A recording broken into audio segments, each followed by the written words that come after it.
নমস্কাৰ বন্ধুসকল, আপোনালোকক সপোন অসমী চেনেলটোলৈ স্বাগতম জনাইছোঁ। আজি আমি শিকিম কেনেদৰে আমি ভোটাৰ কাৰ্ডৰ নাম, ঠিকনা, পৰিচয়, ফটো আদিসমূহ সলনি কৰিব পাৰোঁ, অৰ্থাৎ কাৰেকশ্যন কৰিব পাৰোঁ। ভিডিঅ'টি ষ্টেপ বাই ষ্টেপ স্কিপ নকৰাকৈ শেষলৈকে চাই যাব। তেন্তে বলক ভিডিঅ'টি আৰম্ভ কৰোঁ। আমি আমাৰ মোবাইলৰ প্লে ষ্ট'ৰটো অ'পেন কৰিম।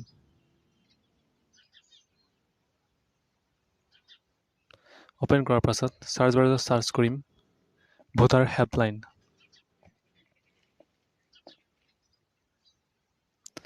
চাৰ্চ কৰাৰ পাছত এপটো ইনষ্টল কৰি ল'ব। যিহেতু মই ইনষ্টল কৰি থৈছোঁ, মই অ'পেন কৰিম। অ'পেন কৰাৰ পাছত এপটোৰ হোম পেজটো আপোনালোকে এনেদৰে দেখা পাব। তাৰপাছত আপোনালোকে থ্ৰী ডটত ক্লিক কৰি লগইন অপশ্যনটোত ক্লিক কৰিব।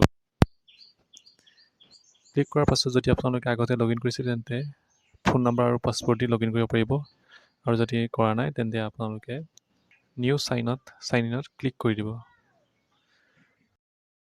আপোনালোকৰ মোবাইল নম্বৰটো এণ্টাৰ কৰিব।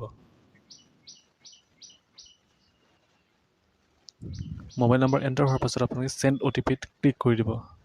ক্লিক কৰাৰ লগে লগে আপোনালোকে আপোনালোকৰ নাম এণ্টাৰ কৰি দিব, অৰ্থাৎ ফাৰ্ষ্ট নেম।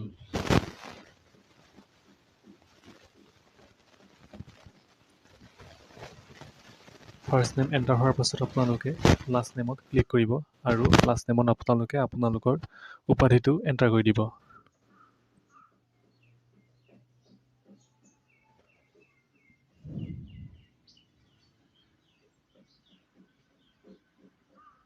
এণ্টাৰ হোৱাৰ পাছত আপোনালোকে OTPটো এণ্টাৰ কৰি দিব। OTP অৰ্থাৎ আপোনালোকৰ মোবাইল নম্বৰ যিটো দিছিলে সেই মোবাইল নম্বৰটোলৈ আপোনালোকৰ OTP আহিব।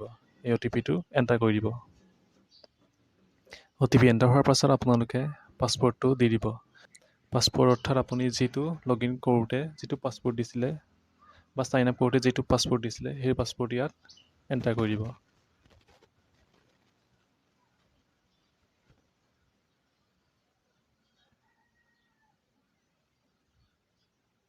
ছাকচেছফুল হোৱাৰ লগে লগে আপোনালোকে মোবাইল নম্বৰ আৰু পাছৱৰ্ডটো দি লগইন কৰি দিব।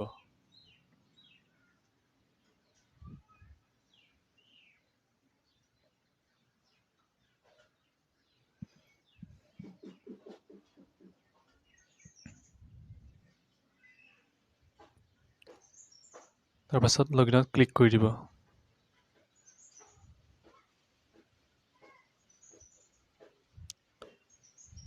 যিটো OTP আহিব এই OTPটো এণ্টাৰ কৰি লগইনত ক্লিক কৰি দিব।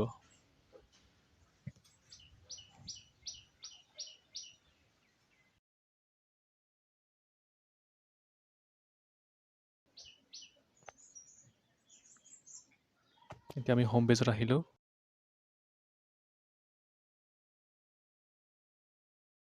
আপোনালোকে ইয়াত দেখা পাইছে ভোটাৰ ৰেজিষ্ট্ৰেশ্যন বুলি প্ৰথম অপশ্যনটো, তাত আপোনালোকে ক্লিক কৰি দিব। ক্লিক কৰাৰ লগে লগে ইয়াত বহুত অপশ্যন ওলাই গৈছে। New voter registration, deletion, correction of entries, এইটো আপোনালোকে ক্লিক কৰি দিব 3 নম্বৰ অপশ্যনটোত।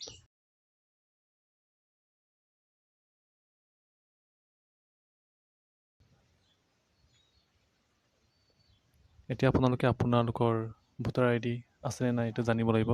ভোটাৰ ID নাম্বাৰটো থাকিলে আপোনালোকে দি দিব, য়েছ দিব, নাথাকিলে ন' দিব। যিহেতু মোৰ আছে, চ' মই য়েছ দিম আৰু নেক্সটত ক্লিক কৰিম। এতিয়া আপোনালোকে খালী ঠাইত আপোনালোকে ভোটাৰ ID নাম্বাৰটো দিব লাগিব।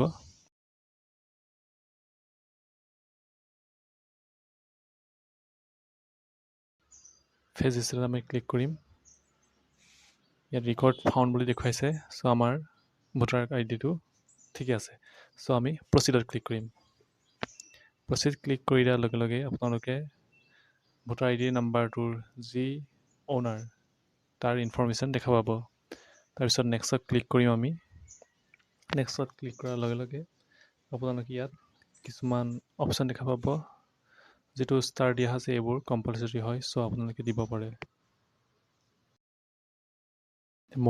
এপ্লিকেণ্টৰ মোবাইল নম্বৰ ইয়াত এণ্টাৰ কৰিম বা যদি এপ্লিকেণ্টৰ মোবাইল নাম্বাৰ নাথাকে তেন্তে আমি এপ্লিকেণ্টৰ ৰিলেটিভৰ নাম্বাৰো দিব পাৰোঁ। চ' নেক্সটত আমি ক্লিক কৰিম। নেক্সটত ক্লিক কৰাৰ লগে লগে আপোনালোকে অপশ্যন ইয়াত দেখা পাব। আমি ছেকেণ্ড অপশ্যনটোত ক্লিক কৰিম আৰু নেক্সটত ক্লিক কৰিম। নেক্সটত ক্লিক কৰাৰ লগে লগে আপোনালোকে ইয়াত দেখিব যি আপোনালোকে সলনি কৰিব বিচাৰে, কাৰেকশ্যন কৰিব বিচাৰে, name, gender, date of birth, age, relation type, relation name, address, mobile number, photo আদি। চ' মই ফটো কাৰেকশ্যন কৰিম। চ' নেক্সট ফটোত ক্লিক কৰি নেক্সটত ক্লিক কৰিম। নেক্সটত ক্লিক কৰাৰ লগে লগে আমি যিটো আপলোড পিকচাৰ তাত আমি ক্লিক কৰিম। ক্লিক কৰাৰ লগে লগে ই আমাক গেলেৰীলৈ লৈ যাব আৰু গেলেৰীৰ পৰা আমি যিটো ফটো আমি আপলোড কৰিম এই ফটোটো আমি চিলেক্ট কৰি আপলোড কৰি দিম। মনত ৰাখিব যে ফটোটোৰ চাইজ 200 KB তলত হ'ব লাগিব।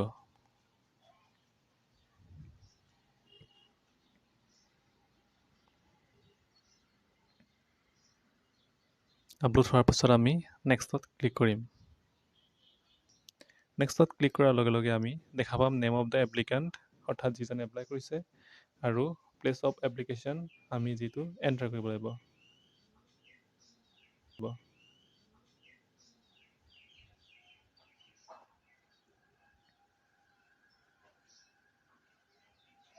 এণ্টাৰ কৰাৰ পাছত আমি ডানত ক্লিক কৰিম।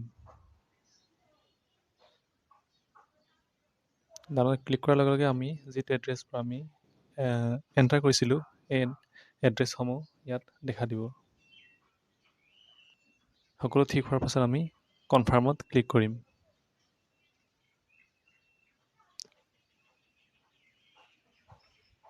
কনফাৰ্ম ক্লিক কৰাৰ লগে লগে আপোনাৰ ৰেফাৰেঞ্চ ID জেনেৰেট হৈ যাব।